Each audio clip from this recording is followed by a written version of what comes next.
So these are a couple of examples to kind of get you started with Deno. For more, I would recommend you to go to deno.land and check out the manual. It has all the documentation and everything inside it, all the tools that come along with Deno, the bundler, debugger, dependency inspector, document generator, which sounds really amazing, and the default formatter, the tester, and there is also going to be a Deno linter, which is sort of coming soon.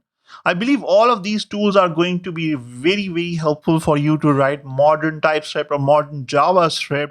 And it is actually going to really help Deno kind of succeed because it comes with all these, built-in tools, a standard library, a standard formatter, a standard, testing and benchmarking tools, a linter, hopefully in the near future.